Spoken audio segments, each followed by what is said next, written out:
bad game. We played a bad game, but despite that, we got the win. That's all that matters. Let me turn on a light. Good lord. Unprofessional over here. Michigan gets the win. 31-24 over Maryland. Gritty, hard-hitting. Maryland, for the second year in a row, gives us headaches. If you remember last year when we played them in week 4, I believe, that game came down to it as well. 34-27 in that one. That was a 7-point win for Michigan. And once again this year, we play Maryland, and it's a 7-point game. We win at 31-24. Michigan did not play well. We didn't even have 300 total yards of offense in this game. I think we had like 286, and they had like 266. Now, basically, all of those passing yards that they had in this game, they being Maryland, was through the air. They absolutely torched us through the air. We had no answers for the pass game, which scares me. Next week, we got Ohio State. It's the game. It's the biggest game of the weekend. It's the biggest game of the season for us, for them, for everything probably. It's honestly going to be probably the most watched game of the year. It's concerning when they've got wide receivers much better than Maryland, and Maryland is torching us offensively. Now, the defense didn't necessarily play a horrible game, but compared to how they have been playing these last few weeks, or at least the whole season, this was a bad game. Offense also played a bad game. I'll get to the offense in a minute. But the defense did well when they needed to. Now let me kind of give you an idea of what happened in this game. We go into the game. Michigan gets the ball first. They have to punt. Not a good start. Maryland gets the ball. They pretty much march right down the field. They get a field goal. We held them to a field goal. It's 3-0. Michigan then goes down the field and scores a touchdown with Blake Corum on the ground. 7-0 Michigan. We then get the ball back, score again, hold on. Let me pause. I made a mistake. Maryland got the ball. We sacked Taulia Tagovailoa. He fumbled. Michigan picked it up, ran it in for a touchdown. Scoop and score touchdown. 14-3. They get the ball back again. They have a penalty in the end zone. Maryland does. And Michigan gets a safety. So it's 16-3. And so far, we're like, okay, it's going good. Michigan gets the ball back. And they score. And it's 23-3. All of a sudden, Maryland decides they want to start playing well. They score a touchdown. Make it 23-10. Right before halftime. Come back out in the second half. They get the ball again because we got the ball to start the first half. They score a second time, and they make it 23-17. Pretty much all through the air. The first half of this game, Michigan held Maryland to -7 rushing yards. Just not a good game for Maryland rushing the ball, and they ended the day with 19 rushing yards. So they could not run the ball at all. Passing the ball was the problem. That was what Michigan wasn't prepared for, apparently. They were beating us, and they were beating us all day long. Now, like I said, they came up big when they needed to. We had 2 interceptions in this game, both by Mikey Sandra still.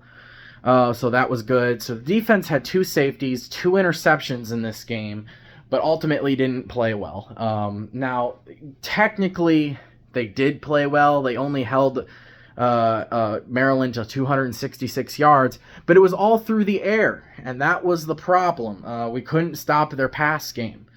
If we held any other team to 266, I would tell you we probably won that game pretty big, because we had about 400, maybe a little bit more. Nope, not the case. We had 286 total in this game, and it was weird because we were dominating this game in the first half, and Blake Corum was having his way. We were running the ball at will. They couldn't stop us, and then all of a sudden we couldn't do anything. J.J. McCarthy. Whoa, dude. Now, technically, the Bowling Green game was his worst game in terms of throwing interceptions. He did have an interception in this game, which was his 4th of the year. 12 of 23 passing for, I think, 141 yards. 141 yards, I think, like that. Something like that. No touchdowns, an interception.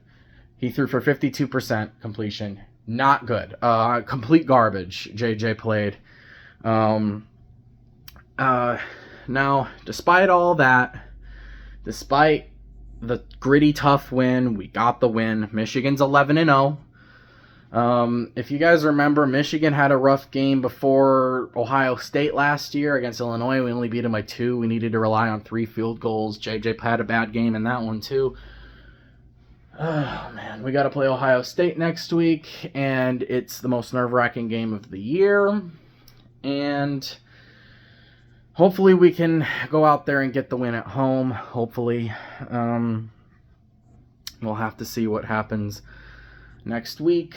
But Michigan gets the win today over a Maryland team that played their best game of the season. I mean, that is just a fact. They played their best game of the season. Michigan had a bad game. This was the type of game where it was a hangover game from Penn State, a look-ahead game for Ohio State. Now, they're claiming they didn't look ahead. I think they're kind of looking ahead a little bit. I think they kind of knew going into this, all right, well, we strive on the road. Maryland's lost like however many games in a row now. They barely beat Nebraska last week. It was like 13-10. I feel like a lot of Michigan guys went in there thinking, hey, we're probably going to kill these guys, so let's just get out of here with no injuries. And it ended up being a dogfight. So I don't want to hear it. There's no excuse for it. But you know what? We had a little bit of adversity, and that's always good to have going into a big game. So hopefully they take that with a chip on their shoulder. Hopefully Michigan goes into that Ohio State game knowing what's in front of them, fully focused, playing at 100%, and playing their A-plus game. Because that's what we're going to need. Ohio State's a great team, and we're going to need that A-plus game. Ohio State's actually playing right now against Minnesota. I'm not really going to watch it. I might watch a little bit of it, but it'll probably be a blowout by the end. So I'll just I'll look at it every once in a while. But Michigan, there is some good news to come out of this, other than getting a gritty win.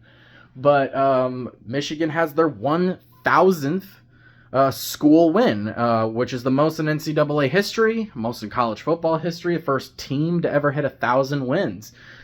We had to fight for it, but we got it.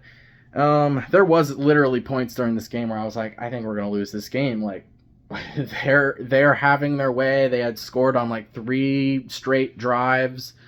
Michigan had no answer. McCarthy, man, he just had such a poor game. There was this one play in the 4th quarter. Cornelius Johnson was like wide open.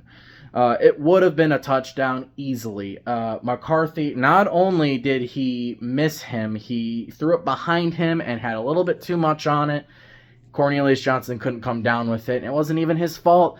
All he had to do was put it on in his hands, man. It would have been an easy touchdown. JJ just did not have a good game in this one. Maryland's defense kept him in check. They kept the whole Michigan offense in check. They kept Michigan's defense in check. And honestly, Maryland played better than we did. It was one of those games where, you got a team like Michigan who's an elite team, right? And, instead of playing 9 out of 10, 10 out of 10 game, they're playing a 5 or a 6 out of 10 game, maybe even lower. And you got a team like Maryland who's a 5 or a 6 team playing at a 7 or an 8. It's just kind of how it is. And honestly, they were playing at a 9 or a 10 in this game because this was by far their best game of the season. And it came against the best team on their schedule other than Ohio State, because we still don't know which one of those teams is better. But Michigan gets the win. We're going back home next week for the big game. Michigan's 11-0. Congratulations to Maryland for, I shouldn't say congratulations, you lost. I should say, Maryland, you played a great game. You played a really great game. And full respect to Maryland and their fans and to Talia Tagovailoa. I feel like he torched us last year too. I might have to go back and look at it. But man, it was a gritty win. It was a poor game, and honestly, I felt like they played better than us. In the end, the talent gap, I guess, is what helped us out. We cannot play like that, like we again next week, like we did this week. But Michigan's 11-0, and Sharon Moore has another win under his belt. That would be his third win as the interim head coach. Hopefully he can get his fourth next week, because we're not going to have Harbaugh on the sidelines. They decided to go through with the suspension to close the Big Ten investigation. I don't really want to get into it or talk about it. I'm just honestly tired of hearing about it, so I don't really care to talk about it.